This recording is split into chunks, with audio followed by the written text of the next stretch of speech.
Students of CBSE board class 12th। बच्चों, आज हम डिस्कस करने वाले हैं आपका जो सेशन, नया सेशन है।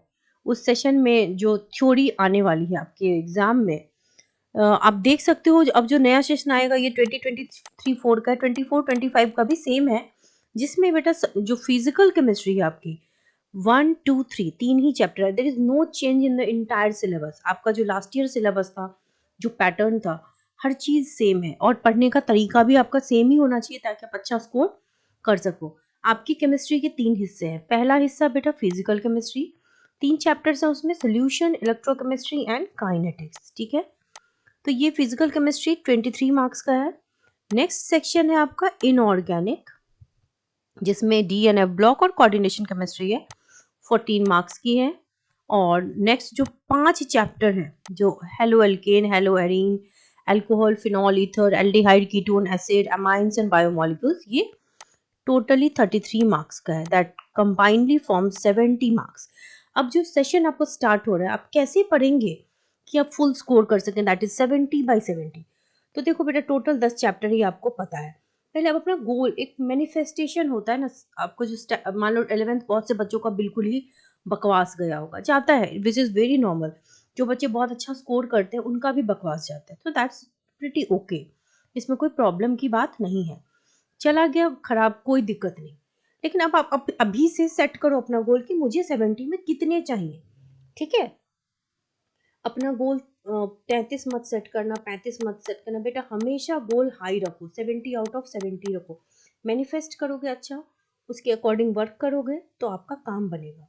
फिजिकल केमिस्ट्री जो है ना, बस समझने की चीज़ है। एक बार आप समझ गए तो फिजिकल केमिस्ट्री से आपके न्यूमेरिकल्स आएंगे, फॉर्मूला आएगा, ग्राफ आएगा एंड डेफिनीशंस आते हैं। ठीक है, तो वो याद करना पड़ता है। इसके लिए आपकी जो रिकमेंडेड बुक है, इट्स ओनली एनसीईआरटी, एनसीईआरटी से ही आते हैं। सो एनसीईआरटी के back questions, in text questions, ये सब आपको बिल्कुल टिक पे होना चाहिए। Coming to inorganic chemistry, inorganic chemistry में बेटा जो एनसीईआरटी, अगेन थ्योरी आपको उसी से पढ़नी है। और इनऑर्गेनिक केमिस्ट्री में क्या होता है ना, नए टाइप के क्वेश्चंस नहीं आते, सेम टाइप रिपीट करता है, तो नया क्वेश्चन नहीं है। एनसीईआरटी के बैक क्वेश्चंस याद करोगे, इन टेक्स्ट याद करोगे, आपका एक भी छूटेगा नहीं। सबसे मुश्किल पार्ट जो है, जो कि 50% ऑफ योर सिलेबस है, that is your organic chemistry. तो before you start your organic chemistry, 11th की ऑर्गेनिक केमिस्ट्री को ज़रूर रिवाइज कर लीजिए, हाइड्रोकार्बन्स को। उसको रिवाइज करोगे नहीं तो आपको 12th की ऑर्गेनिक केमिस्ट्री बिल्कुल भी समझ नहीं आएगी। ठीक है, क्योंकि 5 चैप्टर हैं, it is not a joke. आप इनऑर्गेनिक कम पढ़ लोगे तो आपका चल जाएगा, लेकिन 50% सिलेबस को इग्नोर नहीं कर सकते।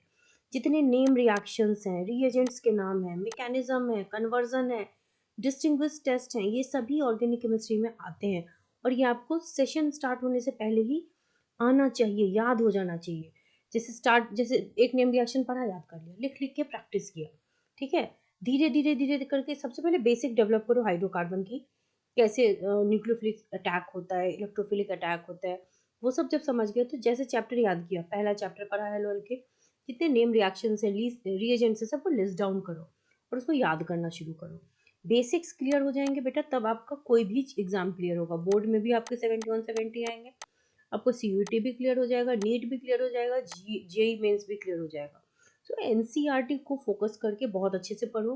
तो इस स्ट्रैटेजी को अगर आप फॉलो करोगे तो डेफिनेटली आप 70 आउट ऑफ 70 लेके आओगे। So stay updated with the channel.